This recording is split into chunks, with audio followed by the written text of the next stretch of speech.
you're talking about one of these bigger blockchains, you get a nice position and that blockchain goes 20x. That's a liquid 20x, right? So like that's kind of like where my mindset's at, and that's why I've been bidding bigger on the blockchains. Me personally, I'm bullish on Pulse. I'm bullish on Pulsechain. I'm actually going to bring Pulsechain up that you said it. I mean, I heard you on another call. You kind of just threw it out there. You felt like Pulsex could 30x. I've always kind of like seen it as a BSC, like a BNB BSC play. Like I guess just because of it's basically like a copy of ETH. Yeah. As far as I understand. So I feel like there's a lot of similarities to BSC chain, and then I kind of see Pulsex as Pancake, and I feel like, last cycle getting in early on the main chain, and then the DEX for that chain was pretty huge. Have you seen like Richard Hart talk about some of the like the thing with BSC in the beginning, as like, Ethereum was cheap, BSC came out, and it was so cheap and so fast. But it was basically a company, like ETH back in the day when it started was the fees were just as cheap and the chain was just as fast, but then once, everybody in the world got on it, it slowed everything down and the prices went up. I think you kind of, like said, if you put the same volume on BSC directly, you would have the same problem. Probably thinks you would have the same problem with Pulse, I guess, in the long run. But people are attracted to the speed and how cheap the fees are, and it's kind of what makes the early blockchains like so much more attractive and so much more potential in those X's. So I don't know. I've just always felt like Pulse has that same BNB type like potential sitting there. Yeah. And then and like now with PulsePad and Bluezilla and PulsePad and everything going on there, then you can get into those IDOs on that chain. So you got the exciting chain, the cheap fees, the cheap everything, and then you throw in the projects launching on top of that, getting on the IDOs on top of that. And I think you can just start compounding X's there. Hey, can you go ahead and pin some of that stuff up in the Jumbotron, like, because that's a big thing that I think I retweeted it recently. I forget who shared it. I think it was Pinky that shared it. That they're coming back with a launch pad on Pulsechain. That's going to be huge for onboarding users. Those guys, freaking man, the X's that those launches do are crazy. The market cap for Pulsechain is $2 billion. Yeah, that's good. All the that's really good. Cap says it's a self-reported market cap, so not sure. Is that where's the best place to get data for Pulsechain? Because I know it's a little bit different than the other blockchains. Don't they have their own kind of set of like? That's actually really undervalued, if you ask me, for Pulsechain being $2 billion market cap, considering the community they have. I went to their website. They say like go on the gopulse.com if you want to have the stats, and that site says the market cap is 19 bill. Yeah, so what's the real market cap? I guess it's 2 bill though. Yeah, it's $2 billion. Dude. That's probably one of the most undervalued chains right now. If you want to make money, definitely look into Pulsechain. Yeah, that community is crazy, bro. Those guys, the Pulsechain dudes are diehards, bro. They rep it so hard. Plus, like, there's actually a lot getting built over there. They're just super under the radar. Yeah. Well, I found out about Bluezilla from you guys, and I think I said before, I don't know where I was last cycle. I don't know how the hell I did not know about Bluezilla at all in any of the pads they had going on. But like, it's just like weird. But once I saw them and I saw PulsePad was on there, shortly after they started making an announcement. There was an announcement from PulsePad that Bluezilla was like, they were Bluezilla worthy or whatever. And so then they basically said they were going to migrate. So it was weird because like PulsePad was created earlier, I guess, possibly on the Velas chain or something. Yeah. So when they did it, I remember because when they did it, it was before Pulsechain had launched, right? They did a PulsePad.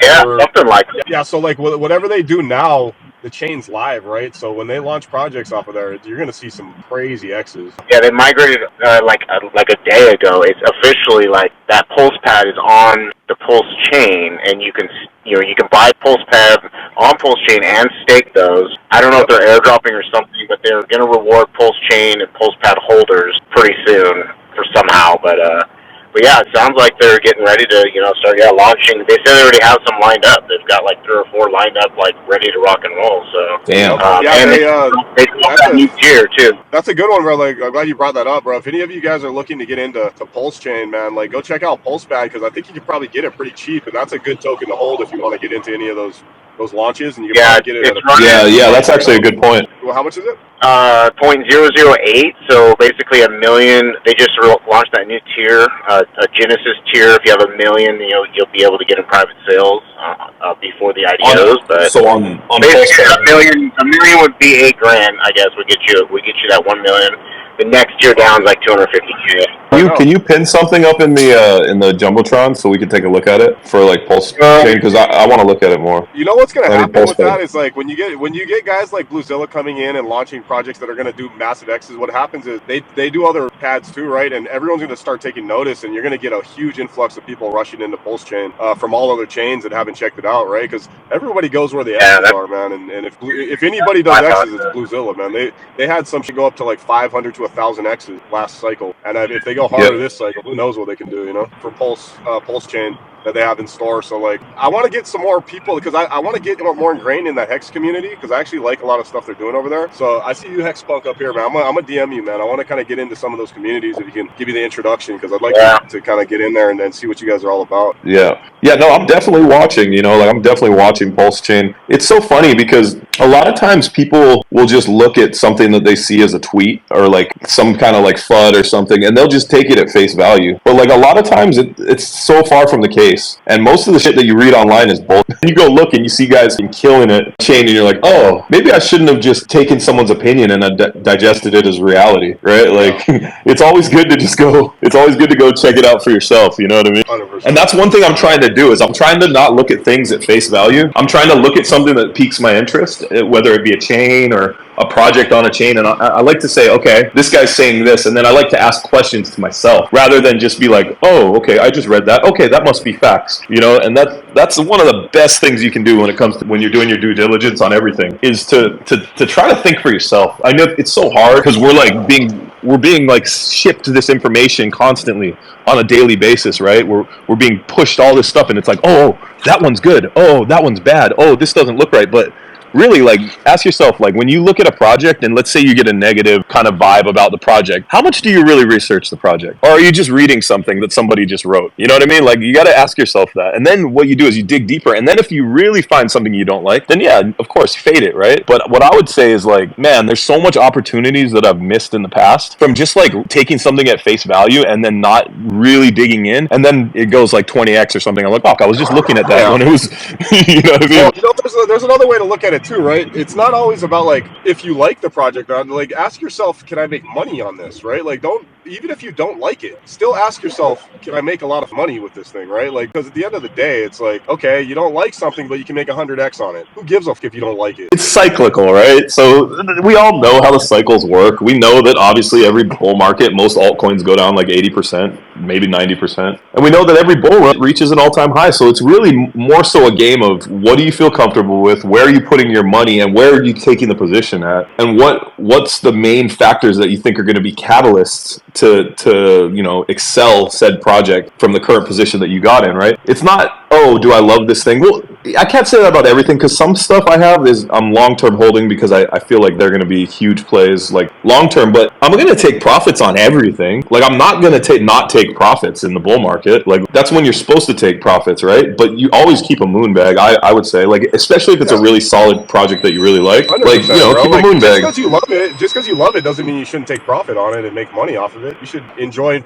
you know, taking money. That's the problem. A lot of times people get caught up and they start, you know, holding Bitcoin down to 16K when you could have sold it at the top and bought back 5 times as much. But you're so intoxicated with the idea that this is the magical coin when you could have 5x'd your coin by just being smart. Yeah, you don't even have to take that money and do anything. You just buy the same coin at cheaper, right? Like, you just, yeah, dude. Yeah. I mean, I did the same thing. I did that with a lot of coins. Like, I still do it. I've been in tons of cycles, right? And you get caught up doing that. And every cycle you get a little bit better, but you still make mistakes, right? So you just got to keep, like, at the top, when everybody's like going nuts and saying that Bitcoin's going to 500K, start pulling a little bit out, bro. Start cashing a little bit out, stable it up, wait for that dump, and just rinse and repeat, man. You'll win every time. If we're talking blockchains that have a big community, that are gonna like have a lot of potential, I think obviously like Pulsechain, because they already have a crazy community, like I think that's a pretty safe one to say they're gonna kill it. I think you got a lot of layer 2s that are gonna do really well.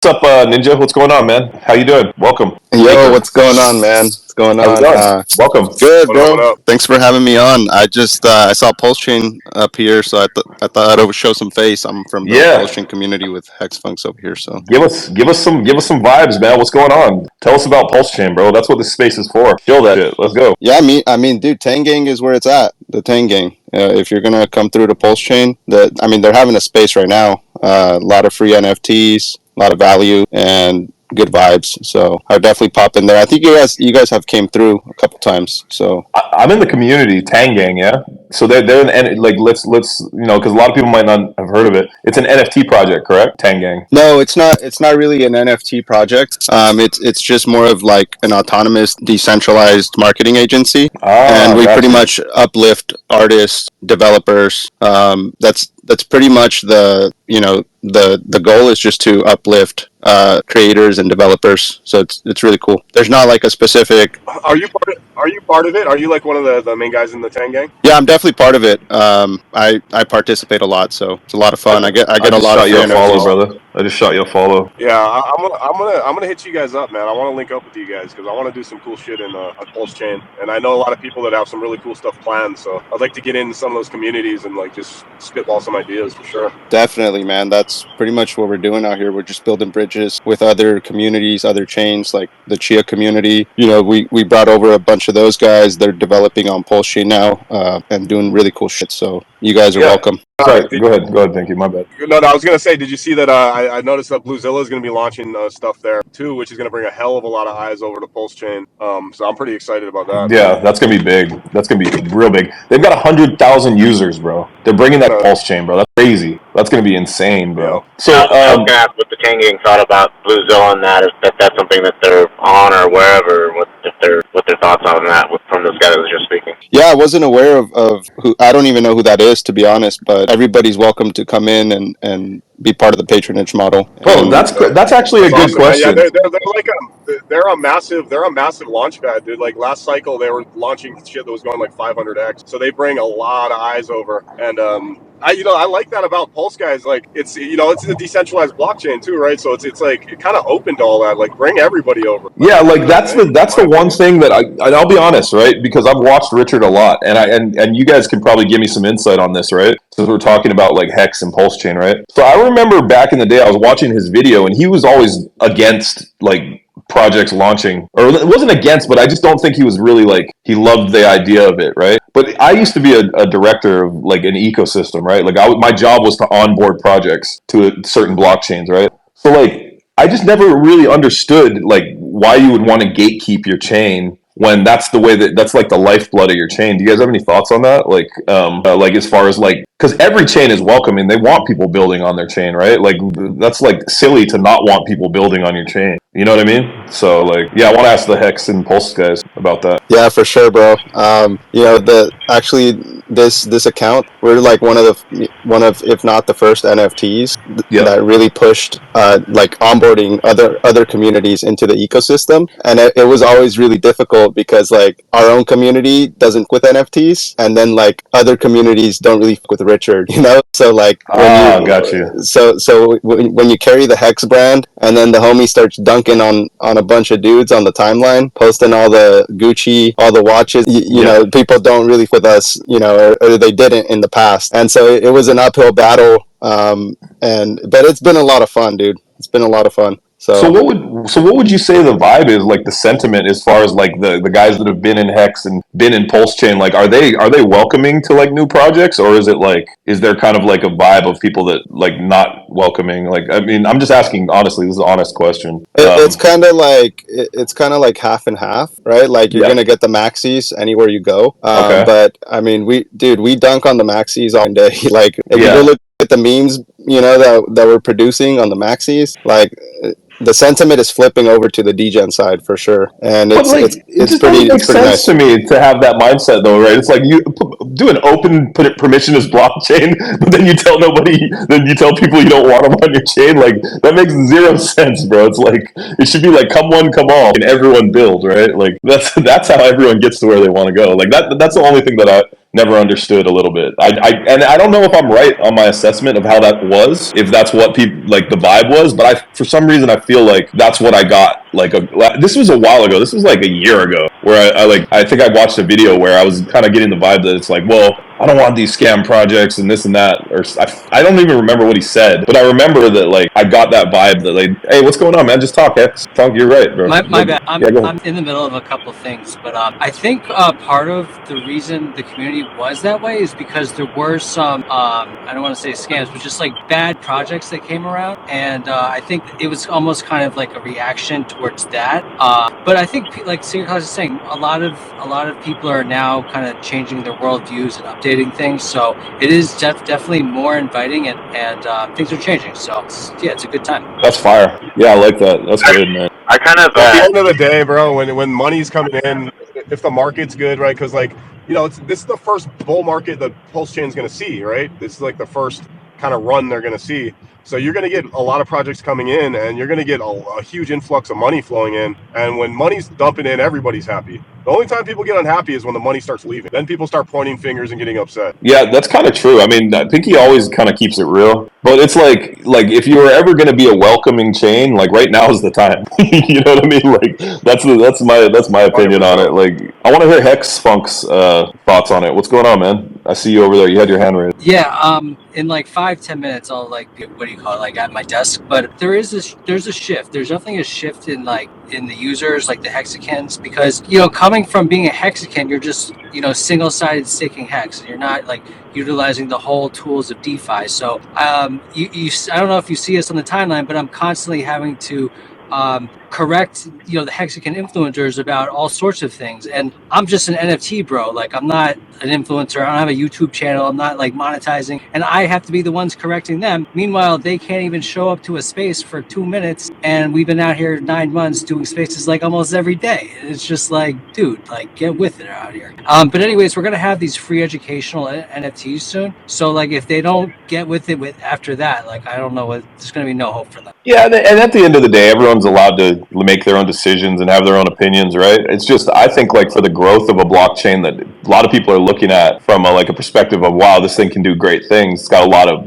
like bullish things in front of it. I just think that like a welcoming approach is always going to win. And yeah, of course, bro, every blockchain has scams. Like you're not gonna stop scams, bro. It's part of the industry, right? Like the best thing is, like you said, education, right? Educating people on what is a scam, what you could lose your money, how risky it is. Like all of this shit is risky, man. DeFi is risky, meme coins are risky, NFTs are risky. It's all risky. Anytime you're putting your money into something, it's risky, man. So like, we've all been rugged, I'm sure, at least once or twice. That's right? the key point. That's the key point here, though, Coco. Like, and I don't expect anything less than a bunch of skepticism when projects are coming to launch on Pulse, because most of those guys are a little more technically savvy than your average, like, blockchain individual. And, they are there is kind of like this culture of skepticism that I've seen on Hex and from a lot of the Hex guys. But to your point, it's like, do you want your chain to be successful or do you not? And with success comes a lot of scams, because you need volume, right? Like you need volume of projects to get the success. And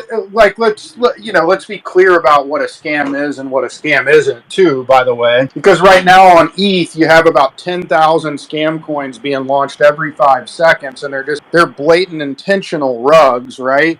But like if people are going to come and try to give it their best shot at building a project on a chain, whether they know what they're doing or not, and they're successful and unsuccessful, they're bringing activity and attention to the chain.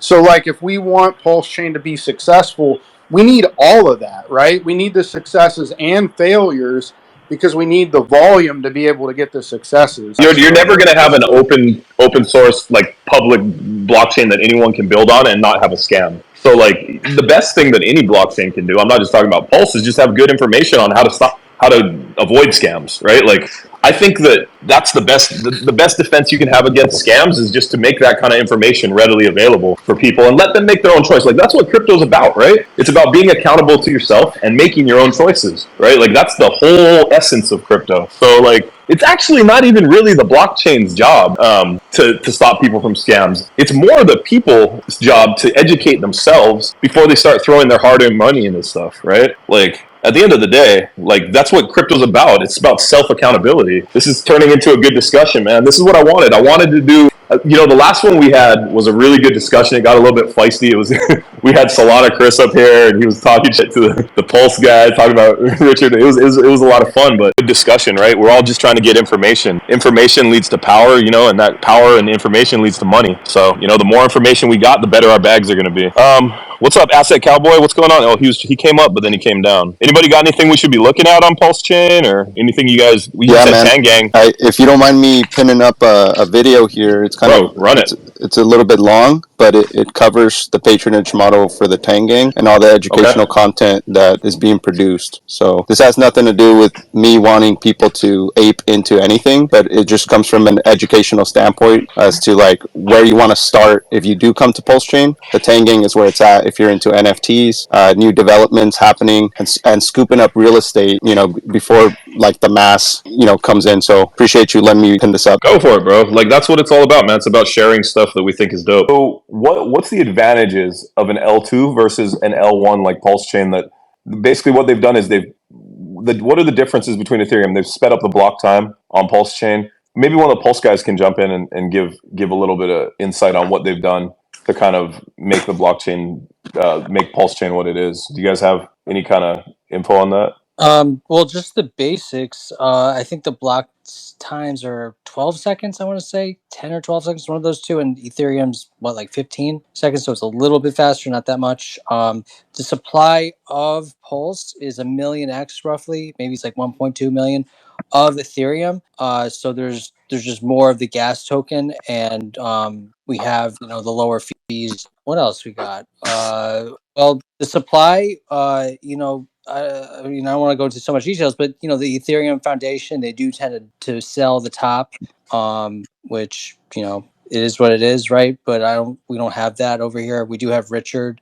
There's all sorts of talk about that. How much how many coins the OA holds? Does he control the OA? That kind of stuff.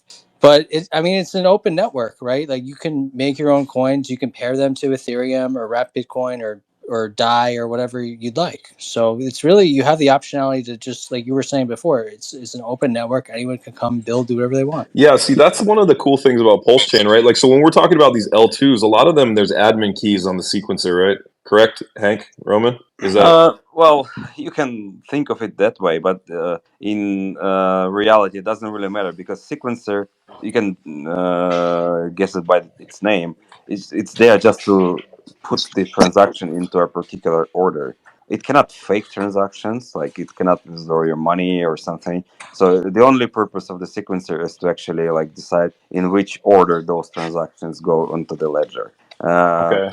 So yeah, you may think that a centralized sequencer is a bearish factor, but in reality, it's not that bad.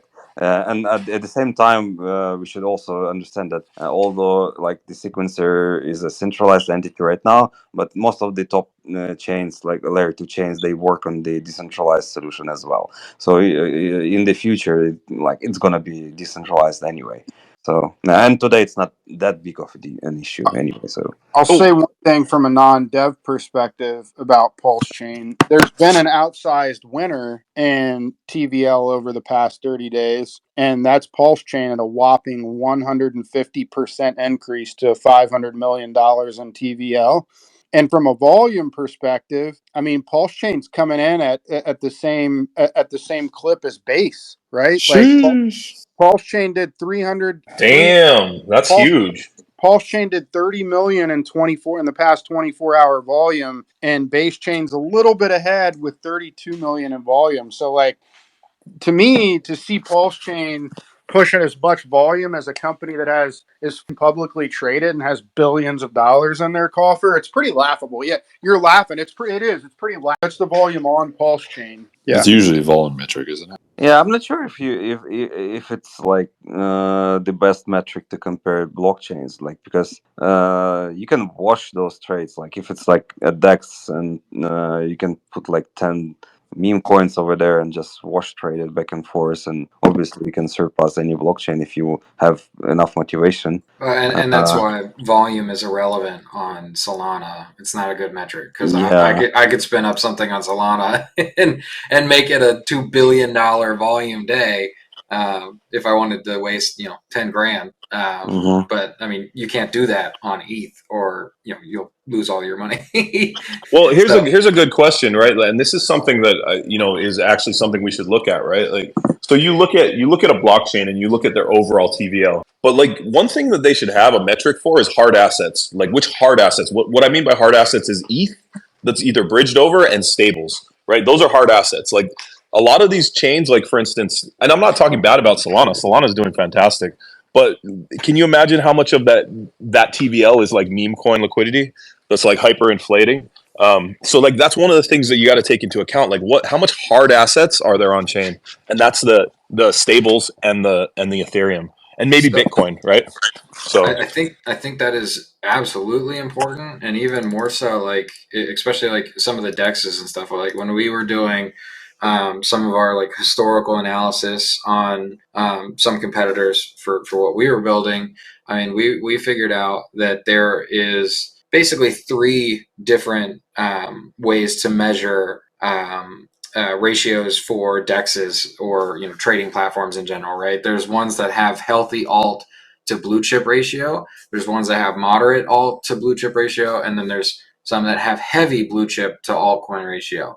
And what you see is, even if it's the same one, like Uniswap is on several different networks, right? But it's dependent on which network you're looking at as to what their LP ratios actually look like. And what you can see is like on Arbitrum, for example, for the Uniswap side, they have a very, very heavy blue chip to altcoin ratio. Same thing with Ethereum mainnet. They have a very heavy blue chip to altcoin ratio. Whereas if you go to Base or some of the newer chains, they're actually a lot heavier on the altcoins in comparison to the blue chips, and that's kind of a telltale sign of what those chains are going to look like in terms of metrics as well, because that's where everyone is doing these trades and hosting their liquidity. I agree with both of you guys. Like, if you want to get an accurate depiction of like the true value of a chain, what you guys are saying is absolutely right. But like, think about it how, like, as crypto guys, how much we love Ponzi-nomics, right? We ask for that in projects. When we're investing in a project, we want to see Ponzi-nomics.